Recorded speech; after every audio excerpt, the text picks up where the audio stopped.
Hi everyone, hope you can hear me all right. My name is Fredric and I'm here today to give you a short review of the Joker cartoon version statue from Queen Studios, arriving here in Sweden all the way from China in about 4 working days.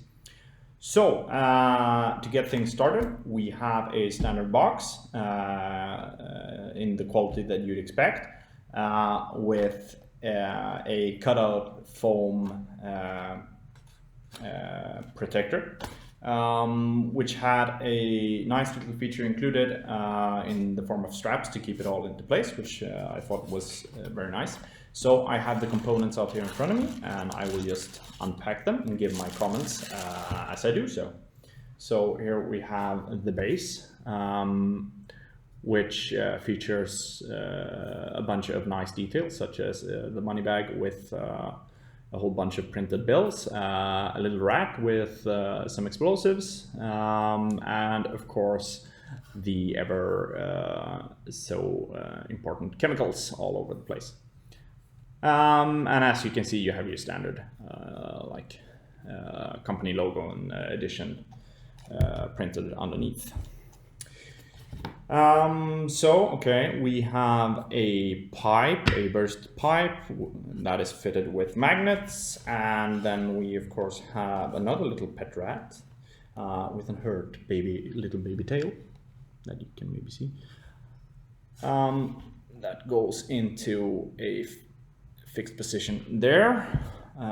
So let's see. I will adjust the screen shortly for your viewing pleasure.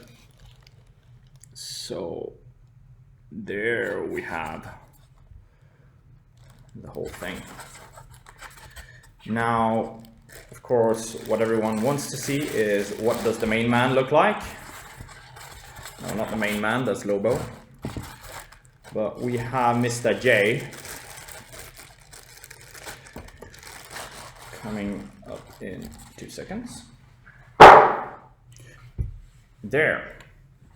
So we have Mr. J here, which features a whole bunch of nice details like bloodshot eyes and complete with trademark maniacal grin and some grenades underneath his coat, together with a detonator connected to his hand, or a pin, I guess, that would pull out. So we're going to put together his hand as in a separate piece. This is a total of 5 pieces that need to be fit together. There, and it slots in with a little magnet, I believe.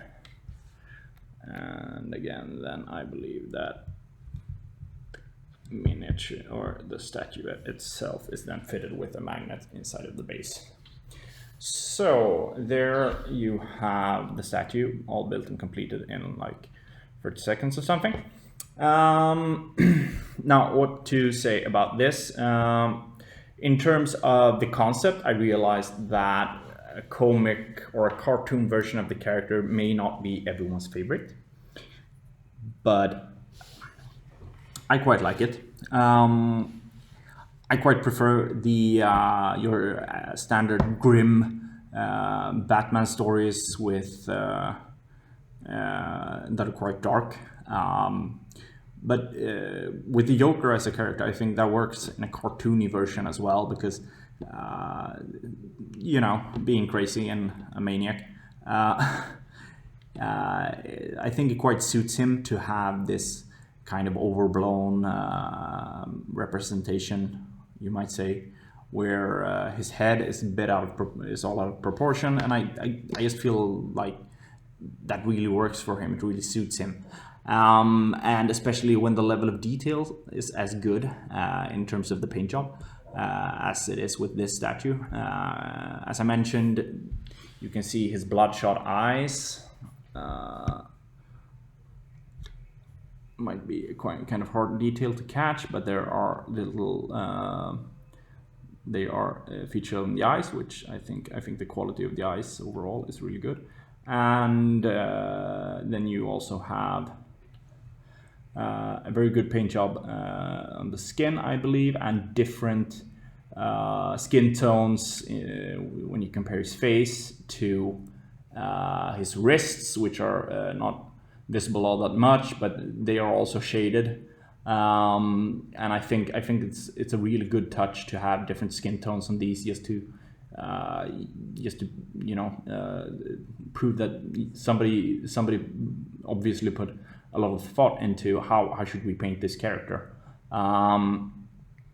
And there are quite a lot of details with the Joker that you can say there are, like his gloves are kind of dark purple, but they also have shades and highlights to them, which I think is really nice. And the same thing goes for the cloak. It's a dark cloak, but even so, it has different hues in it, which I think is really speaks to or reaffirms the quality of the piece.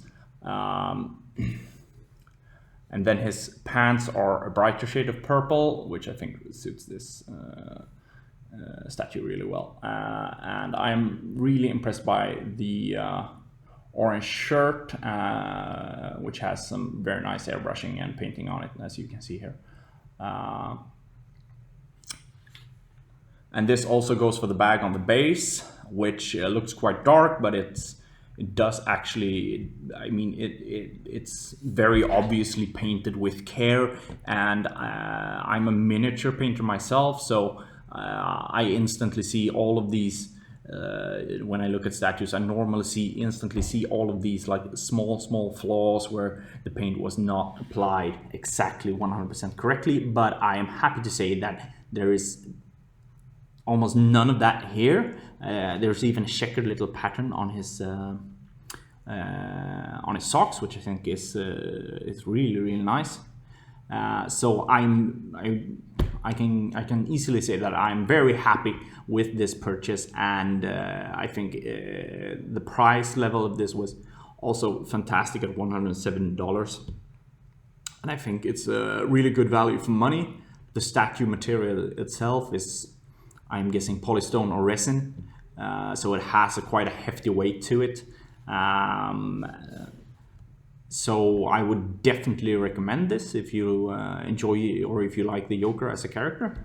And I would definitely pre-order if there was a companion piece with Harley Quinn maybe and the babies to go along with it, to be honest. So I hope you've enjoyed my review, and please, if you have any details or any questions regarding any details, feel free to post them in the Batman Statue Collectors group on Facebook, and see you there. Cheers!